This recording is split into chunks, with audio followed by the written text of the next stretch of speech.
খেলাফতের যারা আওয়াজ করবে আর খেলাফত কায়েম করতে হবে, মনে করবেন এই জগতে তারাও মূর্খ বক্তা, এরা আলেম না। খেলাফত কিয়ামত পর্যন্ত কায়েম হবে না, এই জন্য হবে না, এটা হাদিসে নাই, কোরআনে নাই।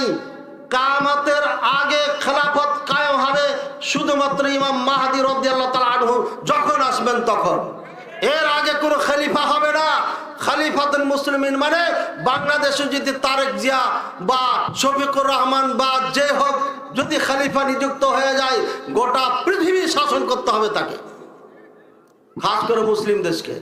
মোহাম্মদ বিন সালমান যদি খলিফা হয়ে যায়, গোটা মুসলিম জাহানকে শাসন করতে হবে তাকে। সম্ভব? দেশ ভাগ হয়ে গেছে, এইভাবেই চলবে।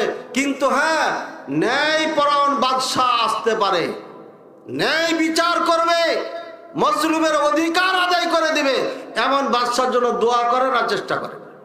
খলিফা খলিফা এগুলো চিৎকার বাদ দেন। খলিফা করবেন, ছেলেরা তো আন্দোলন করেছে, জীবন দিয়ে দেশ স্বাধীন করেছে, খলিফা বানাইতে পারলো না কেন? কি দিয়ে খলিফাকে টিকাবেন? ভারত চাচ্ছে অ্যাটমি বোমা মারবে। যদি আজকে পাকিস্তান না বলতো আমাদের অ্যাটমি তোমাদের অ্যাটমি, हमारा एटमी तुम्हारा एटमी, बांग्लादेशी भाइयों बहनों फिक्र मत करो, हमारा एटमी तुम्हारा एटमी है। एक कथा यदि ना बोलतो पाकिस्तानीरा एतदिन जे की करतो आल्लाह भालो जाने।